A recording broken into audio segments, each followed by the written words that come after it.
Welcome to Public Health Matters, where we talk about matters of public health. I'm Bobbie Bagley, the Director for the Division of Public Health and Community Services and the Chief Public Health Officer for the City of Nashua. I'm here today with my guest, Joe Manzoli, who is the, what is your title now? I'm the Chief Operating Officer. The Chief Operating Officer for the Nashua and Merrimack YMCA. And we're going to talk about all the things that are happening over at the YMCA, including some new projects that they're working on that helps advance the child care workforce, as well as provide more opportunities for children to participate in early education programming at the Y. So let's talk about those things. Okay. And the reason why we have landed on this as a topic is because we know that our workforce within that particular professional area has decreased. Mm-hmm. And children are our most prized possession. They're our future. And we want to make sure that there's opportunity that's available to children to participate in early childhood education, as well as having childcare that is quality, mm-hmm. that's safe, and that's affordable. Right. And we know that the YMCA has been doing some great things, Joe. So I've invited you to talk today so that our viewers will have a better understanding of some of that programming and why you've done some of that program to late. Yeah, no, I'm happy to be here. It's such an important topic, and one that's become more front and center really since COVID. I think COVID opened people's eyes when a lot of child care centers had to close, and then people couldn't go to work because they didn't have any place to put their kid, or they were now working from home and had a 2-year-old running around and they couldn't get their work done. Yeah. And so fortunately there's been a light shined on this problem, but it remains a problem. There's, in the state of New Hampshire, we're about 10,000 slots short of the need for childcare. In other words, there are basically 10,000 kids in the state looking for quality childcare mm-hmm. programs, and there aren't enough slots because we don't have enough staff to fill those slots. Right. So it is a challenge. We've been working hard at it at the Y. We have the largest single-site childcare program in the state at our Merrimack branch, mm-hmm. And it's actually the largest YMCA program in the country right here in Merrimack. So we've got about 350 infants through kindergarten in that program. Right. But we still have a wait list of probably 100 kids because people are still looking to get into quality childcare. Right. And I did learn that there's going to be some policy around that in mm-hmm. New Hampshire, because we definitely want to make sure that we grow our workforce. Senate Bill 403 that passed last year looked at increasing the healthcare workforce, including community health workers. And I was on a call yesterday, and as I was sitting there, I kept thinking, I wanted to say so badly, what about the child care workforce? Yeah. What about the child care workforce? And I do know that there is going to be some bills that will come out to address that, because we really do have to look at that. And you mentioned COVID. Prior to COVID, our previous emergency management director had us participate in what we call tabletop exercises, where mm-hmm. you look at what you would do if this were to happen. And one of the presenters was from FEMA, and he talked about, with mitigation, when you've recovered when your child care agencies are back operational. Wow. And when you've got the workforce back because your child care agency. And that stuck out to me, right? That many years ago. And then the very next year, we had COVID happen. Yeah. Right? And then we had people who, we closed our schools, some of the businesses closed, but the hospitals couldn't, mm-hmm. right? So you had to have that healthcare workforce at work, and they didn't have any places in their kids. Right. So the Y did something. Yeah. So we closed, the same time everyone else did, thinking it was going to be a week or two, right? And one of the first calls we got was from St. Joseph's Hospital, mm-hmm. saying, hey, we've got to make sure our folks can continue to come to work. And so we were able to quickly pivot and reopen our child care center for essential workers. And that definition of essential grew over mm-hmm, time, which mm-hmm. was great. I think we had 10 kids that first week, but we were serving 100 within a few weeks. Yeah. and our teachers were incredibly brave, because this, you know this better than anybody, Right. that those first couple of months, we didn't know what was going on and didn't. how we were getting it, and we were Right. checking our temperature every morning. Yeah. And you know, I had game plans because I was still going into work. I didn't want to ask our teachers to go in if I wasn't going to go in. So I had plans of what was going to happen if I had the sniffles, and I was, you know, but so we were able to pivot. But yeah, again, I think that all of a sudden people went, oh wait, it's not just getting my staff to work. We've got to take care of their families. Correct. And so I will say, because there's been more focus on this, there's been a lot that's come out. So throughout COVID, there were a lot of different funding sources that helped the childcare field. Some were just to help people keep their doors open. Others were meant to attract and retain staff. And so different childcare centers have used those funds in different ways. That could be a retention bonus or a sign-on bonus, or just straight, we're going to make an increase in pay. Right. Now the challenge with that is that when that funding goes away, those centers have to figure out Right. how to cover that. How do you sustain it? Which then makes it more expensive, right? Right. Childcare is expensive for families. Right. And so if we're going to pay better, we've got to charge more. And so it's a real balance. A couple other things that the state has done just very recently, childcare workers are now eligible to have their own children taken care of in childcare and get reimbursed for that. That's so good, yeah. it used to be 100% on the childcare center itself. So Right. you know, we might be able to give a 50% discount for someone who's worked for us for a couple of years, and someone else might be able to do a 20%, or some people did do 100%. Well, now, depending on their household income, they're eligible for assistance from the state, so they Nice. can have their own kids. So it makes it hopefully a little bit more attractive to come into the field. Yeah, yeah, and to use the services, right? Because I remember there was a time when I had my nephews. I had two of my nephews stay with me, and I had to pay for the preschool care and the after-school care, and I'm like, this is expensive. Yeah. Right, and that was like 20 some odd years ago, if not 30. I think Right. it's almost 30 years ago now. But to me, with a two-family income, it was expensive for me then.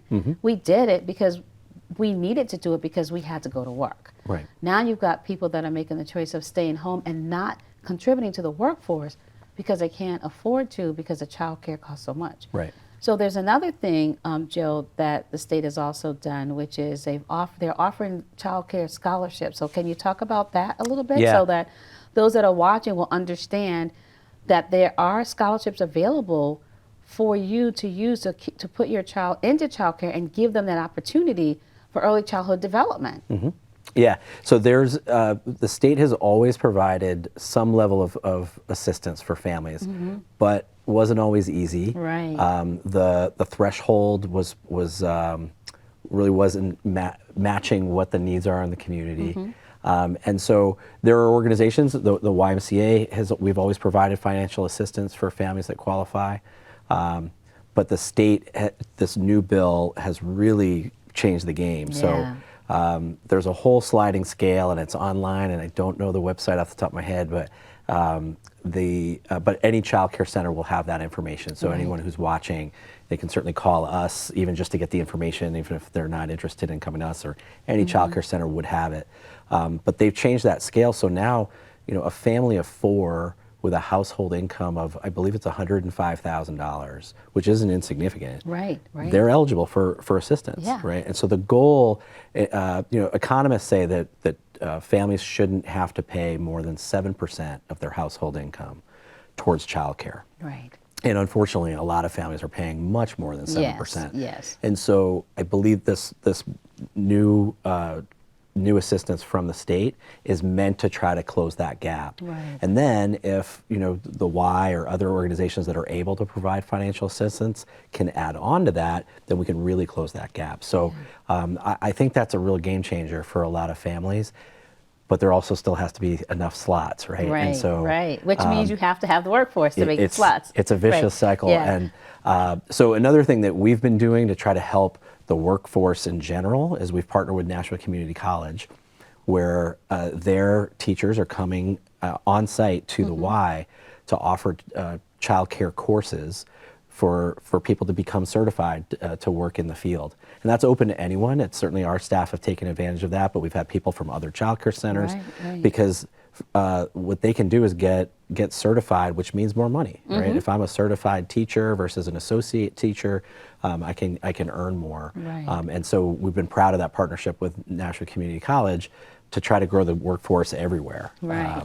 So- And that's what we have to do, right? Right. So, and there's a benefit. Early child care education provides families, children, and the guardians alike with a sort of like a safety net when it comes down to getting them prepared for school.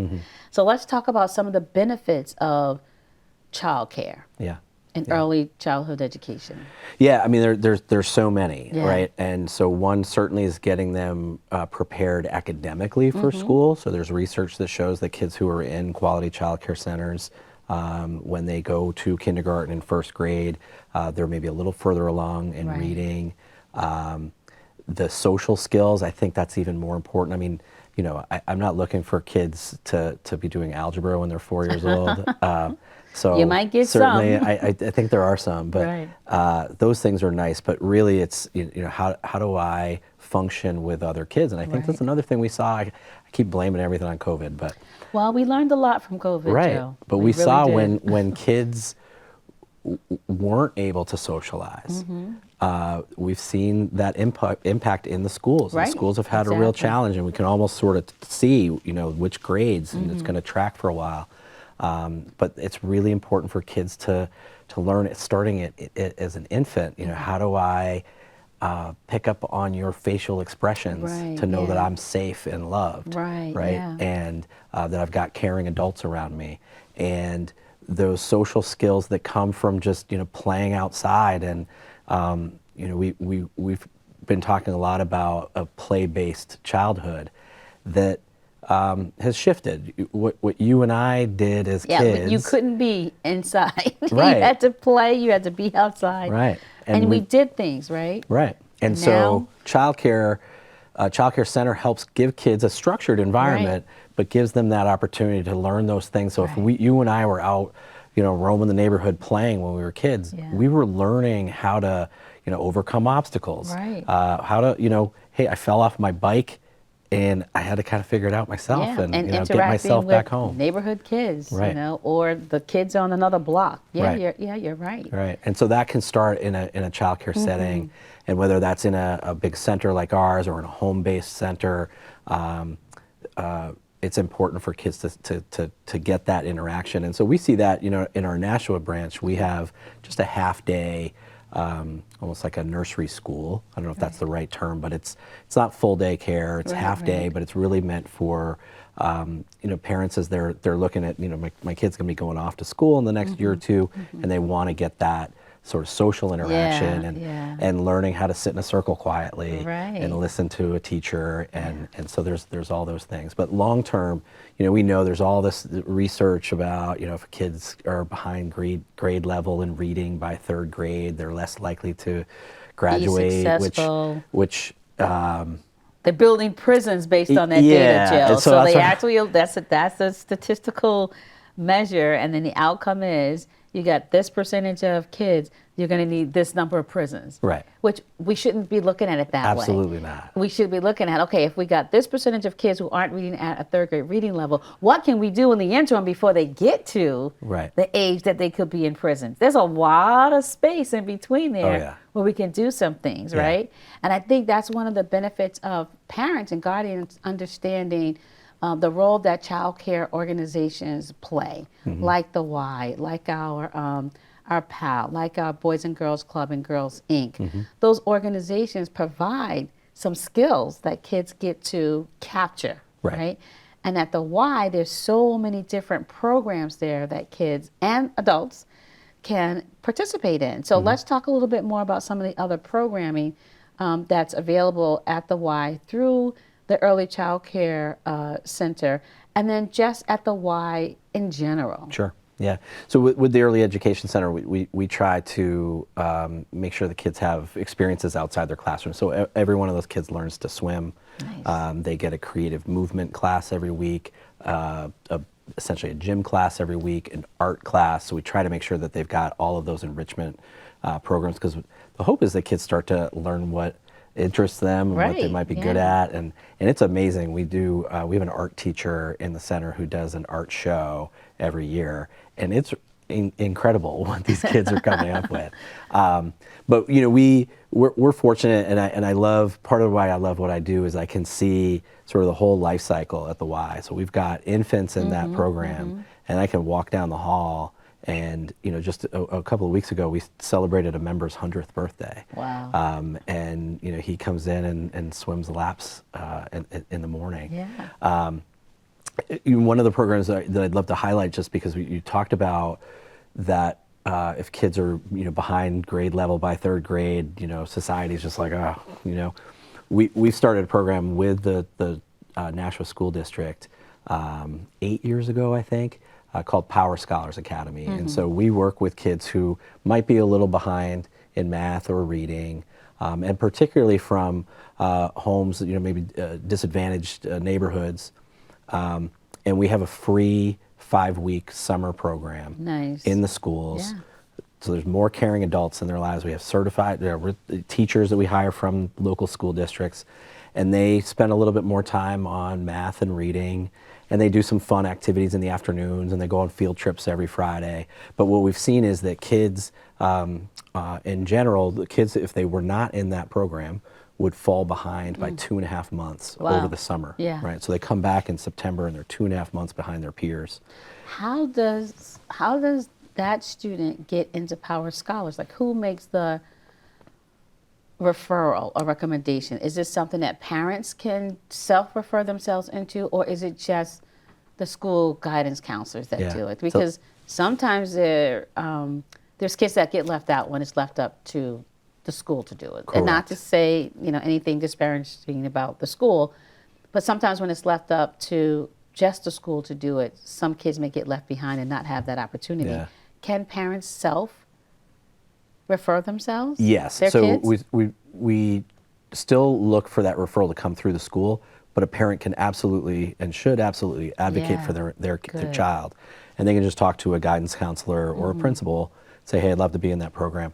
We also reach out to our other partners. So it's the 21st Century Learning Center. Okay. Janelle and her staff are helping to identify kids and talk to parents about the program. We've reached out to our friends at PAL and Boys and Girls Club as well. Right. And so we'll have, this summer we'll probably have 350 kids, kindergarten through 8th grade, who are in that program. And what we see, and we do a little pre and post assessment, which is nice to say, that we've got this data. What's more important to me is that these kids are in a fun, safe, supportive environment. And if we see some movement on their reading and math, that's gravy. We do see, so on average, we see a net gain of 2 to 3 months in reading and math. And so those kids are going back to school. And they're ready. A little bit more prepared. Right, And exactly. hopefully also just, excited to learn, right? And it's just, because they've had a little bit, maybe a shift and a little different way of looking at how to read this book or how to solve this math problem. It's a small group. It's a 12-to-1 ratio, so they've got a little bit more one-on-one time. That's awesome. So it's a program we've been really excited about, and the school district has been a great partner with us. That's awesome. That's awesome, because the more things that we can do to help keep the knowledge, and when they have those breaks, is great. And then the more opportunity that families have to engage also falls into some of the benefits of participating in some of these programs. Yeah. You reduce stress, ACEs, which is adverse childhood experiences. There's a reduction in that according to some of the research and some of the studies when children are engaged in child care programs, whether before or after school, because it just gives the parents some support. Right. Parents actually have the opportunity of getting a break, right? And so don't be afraid to put your children into a trusted child care facility that you've learned about. So can parents tour? Like, is there an opportunity for them to check out the Y and check out the program? And For how sure. do they do that? Yeah, so they can, really they can just pop in if they're just interested in kind of touring the Y in general. Yeah. If they'd love to see the early education center, even if I'm not here to, push our program. Yeah. If they just want to see what a child care program is like, Right. And maybe there's one down the street from them, but they want to kind of get a sense of what it might look like, they can just, reach out to us and schedule a tour with our child care staff. Because I think that's really beneficial. I think to see that their kids are cared for in a program like that, and to see the kind of learning that they're doing. And the industry has just come so far. I mean, there's all sorts of technology now where, we'll give you updates during the day. We'll send you pictures, especially for the little ones. If it's your first child, we'll send you pictures during the day of how they're doing. Yeah. So yeah, they can absolutely do that. Another thing I just want to highlight as we talk about how to support kids, families, and our staff is we've partnered with Greater Nashua Mental Health over the last, this will be our 4th summer, where they've had counselors come to Camp Sargent, and I know they've worked with other summer camps as well. Right. And so we've had a counselor on site at Camp Sargent for the last 4 summers. And what we found is we haven't had any campers that couldn't make it through the summer. So usually in a given summer, there's 1 or 2 kids where we just get to a point where we work with the families and say, we may not be the right fit. Right. We haven't done that in the last several summers, and we haven't had any counselors who are 17, 18, 19 years old quit because they can't handle it anymore, because there's just a little extra support. We've been able to do that in our early education center now, and so we've got counselors from Greater Nashua Mental Health on site working with kids who might need a little extra support. They can provide resources for teachers, and they can provide resources and support for parents as well. Nice. So that's been a huge support for the families, the kids, and the staff. Oh, that's awesome. So Joe, let's talk about the staff, because there's components to this, right? We want to have affordable, quality, and safe child care. What is the training that the staff receive that work in the child care centers? Yeah, so in terms of what we provide for training, so there's just kind of normal onboarding when we hire someone, and they're connected with a mentor, another teacher who's been around the block. But they are required by the state to get, I believe it's 20 hours of continuing education throughout the year. So we'll provide opportunities. I believe it's President's Day. We'll close one of the few days we close during the year. We'll close so our teachers can get good 8 to 10 hours of training in, and we'll bring in outside resources on behavior management or curriculum support, anything that we can do.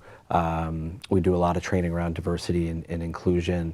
We have a very diverse group of families that we work with, which is amazing. Yeah, I was going to ask about that because we have. We've got multiple languages. I believe that we're either up to like 40 or 50 different languages spoken in the school system. Yeah. And then there's the dialects, right? So then that makes it even, more broad as far as the languages. And so, so you have staff then that have to be able to speak a primary language, because the kids may not speak English, or maybe the parents may not speak English. And so it's nice that you have that opportunity to have that diverse staff that's there as well. Yeah, we have about 20% of the kids in our program are from Brazilian families, and that's grown. We had we had our first family probably 15 years ago, but word spread throughout the community, and so we make sure we've got staff on board. Our registrar, so the first person that they meet, she is also Brazilian, so she can speak Portuguese with those families, and so there's more to be done there, but we're excited that we can try to support those families and support those kids, and then provide. So the other thing we're trying to do is not just care for the kid, but provide more opportunities for those families to connect with one another. So we do things like we just put in a new playground in that center. So we open up the playground on Saturdays for our families to come and just spend time with each other. And they went apple picking this fall, and we're scheduling more family events throughout the year. That's coming up for the spring, because right now it's cold out there. I know. I don't. They haven't told me yet what's going on yet, but we've got a group of staff of teachers who coordinate those events, and they have a lot of fun doing it. Yeah. No, it sounds like it would be fun. Just being kids make you happy. Right, there's a National Celebration Day of Life in January. I believe that it's toward the end of January, But the whole thing about it, it's about kids. Right. It's about the joy that kids bring, like their laughter. And so you get to be around that, and your staff get to be around that all the time. Yeah. That just must make you feel like oh, Yeah. this is awesome. Yeah, it's pretty cool to go to work every Yeah, day. yeah. That Yeah. is awesome. Yeah. So we have a little bit more time. And I want to get back to, again, the workforce, right? Because we know that some people don't go into this position because it doesn't pay. Right. Right. And so what are some things that will incentivize a person? And that might be like their gift, that might be like their passion to work with children, to work in early childhood education, but it just doesn't help Right. them economically. Right. Right. And so I know, like I said, I know there's some legislation that's out there because we're going to be talking about that at the end of the month. Yeah. But so like what are some things, Joe, that you believe that the Y could offer, with getting people on board? Yeah. How can we get more people to get those slots taken care of? Yeah. So I'll say, we've worked really hard, and other centers have too. So we've improved pay pretty significantly over the years, and it's been some because of the support we've received from federal and state level, and then we figured out how to cover those costs down the road. So we've improved pay. It's still not, I mean, they'll never get what they should, right? Because these are folks who have dedicated their lives to caring for children. Right. So there's no money out there that could cover that. Yeah. So we've improved pay, but we're in a position where, their health and dental benefits are included. They get a great, the YMCA's retirement fund. I remember my first boss said, you'll never get rich working for the Y, but we'll take care of you when you retire. So we've got a great retirement fund. Nice. Our staff all get memberships to the Y so they can take care of themselves and their families. Nice. Those are good incentives. And a pretty robust time off schedule as well. So our teachers get to take care of themselves and take the time that they need for vacation or sick or to care for their own kids. Right. And so it's something we continue to work on, is to see how we can make the industry more attractive, because there's lots of people, as you said, there's a lot of people who have a passion for this. There's kids at the local high schools who are going to school for this, but we've got to make sure that they can take care of themselves when they go into that workforce. Yeah. So I appreciate you taking the time so much to come. My pleasure. And talk with me, because this has become a public health issue. So on Public Health Matters, we talk about matters of public health. The workforce has become a public health issue. The availability, you said there's what, 10? You said there were 10,000 slots throughout the state. Throughout the state that could be filled with children if we had that workforce. Right. Again, it's a public health issue. We also know that when children aren't in environments that build their resiliency and that provide those protective factors, they tend to suffer more adverse childhood experiences. Right. And when they suffer those adverse childhood experiences, they also then begin having more risk behaviors that jeopardize their health. And those kids then become teenagers, those teenagers then become adults.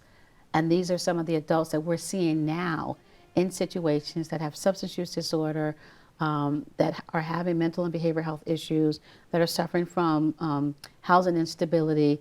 And it all goes back to the beginning of the early days. Yeah. So thank you so much for being here today to talk with us. We hope that our viewers have enjoyed this segment of Public Health Matters. I'm Bobbie Bagley, reminding you to have a great day today and a better day tomorrow. And I look forward to seeing you the next time on Public Health Matters.